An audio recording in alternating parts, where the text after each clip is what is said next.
There's No Disgrace Like Home was first broadcasted on January 28, 1990, and it was an episode written by Algene and Mike Reiss, who have been synonymous with the show from the very beginning. They've been there through various points in its history.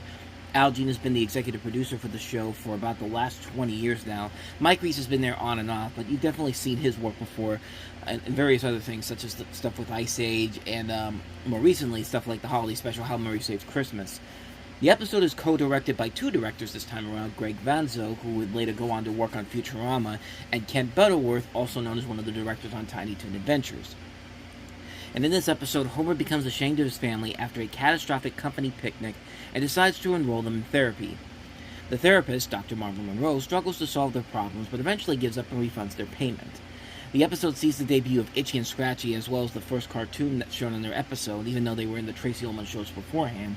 But when people take away from this episode is the famous shock therapy scene, it's a scene that has become so synonymous in the history of the series, so much so that Fox put out Die Hard 2 later in the summer, and there was a clip. That clip was in that movie when they're watching it on the airplane, and that was only a few months after this episode aired. And it's just like, it just goes to show you how popular The Simpsons already was before like we got to the big popularity boom of it later on down the road. I mean, it was already a hit right from the get-go. And it's just like, yeah, you can make the argument that it's a Fox movie, it's a Fox show, makes too much sense, but that just goes to show you how popular The Simpsons were back in the day, back early on in that stretch of their run, when they were already showing up in movies, not but a few months after their show premiered.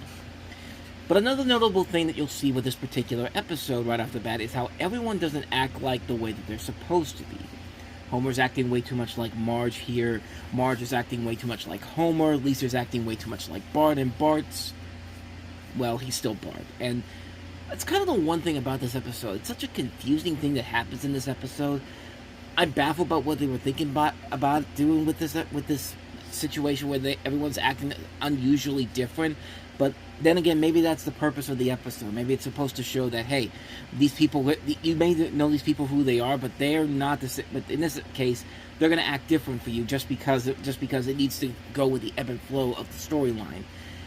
It's the one thing that really is bad about the episode, and that is how everyone isn't acting like who they're supposed to be. I really want to know what they were thinking when they put that together. But then again, like I said, it could just be because of the storyline and what's eventually going to lead up to it. But despite this change of character traits, it's still a really funny episode. I mean, this is one where it's definitely one of the highlight episodes from the first season, with a ton of classic moments, including the company picnic with Marge getting drunk and for some reason going into a rendition of "Hey Brother, Pour the Wine." Like, it's just, like, that was one of my favorite scenes in the entire episode, that particular one. The bingo scene where Homer sees a much nicer family going to heaven, and then he turns around and he sees a demonic version of his family, and they're like, one of us, goo goo gaga, like in Freaks, making it look like Homer's trapped in a veritable hell. The scene where Homer's taking the family to other people's houses until they almost get killed by one of their neighbors who has a gun. And that PSA from Dr. Marvin Monroe, which is in his office, which is one of the funniest, most underrated scenes in the history of The Simpsons. I think that's a moment that definitely deserves a lot more attention, just for the way that the commercial actors are acting way too over the top in their performances. Even the kid is just like, the mother and father are arguing. It's just like, I admit this, you better shut your big gap. And she's just like, oh, you shut up. And then the kid just randomly comes in just like, why don't you both shut up? Like the performances in that commercial are just so hilarious, and it's just like it's one of my favorite moments from that episode. And of course, you gotta talk about the shock therapy scene, because it is just such a funny sum up of this family in general. The whole purpose of it is to, Dr. Marvin Monroe is reverting to what is called aversion therapy, where we wire they put the families in a electric generator, and they can deliver shocks to one another to deter misbehavior. And they have the ability to shock them, and they have the ability to shock you, and they just completely go overboard with it when it's all said and done. It just gets to the point where Dr. Mama Monroe's just like, I can't help you guys, and they essentially get double their money back, because it cost $250 for the therapy, and they got $500 back, because they also had to sell their television in order to make the $250, and so they got a brand new television, which It's pretty much the same television they had before him when you really think about it. So I don't know if they went back to the pawn shop and actually got it, or they got the...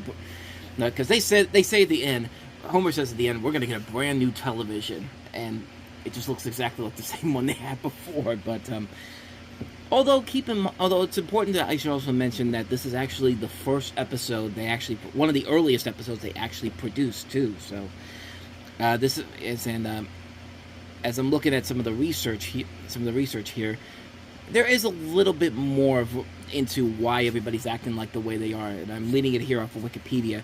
Several of the characters notably behave differently compared to the episodes surrounding it, akin to her portrayal in the Tracy Ullman Show shorts. Lisa is an undisciplined brat, indistinguishable from Bart. Marge gets drunk and is inattentive, and Homer is the voice of reason, and the roles were reversed in later episodes. So kind of like with last time around when I didn't know why Smithers was black the last time around. If they do explain it later on down the road, if you do the research for it. And speaking of that, this is also another episode that has one of the characters that's supposed to be yellow, but they made him black, and that's Lou, one of the cops that are always with Chief Wiggum.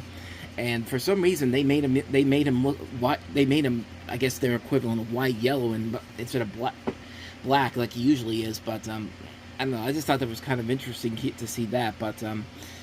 But yeah, other than that, though, this is a really good episode, with that one major downfall being the fact that everyone acts completely different from what they should be acting like. But then again, maybe that's the purpose for the episode itself. Maybe that's the reason why they have to go into therapy in the first place. But for the most part, the episode is really good. You have a lot of really good memorable moments, a lot of good laughs, and it's one of my favorite episodes from the first season. Definitely worth a watch.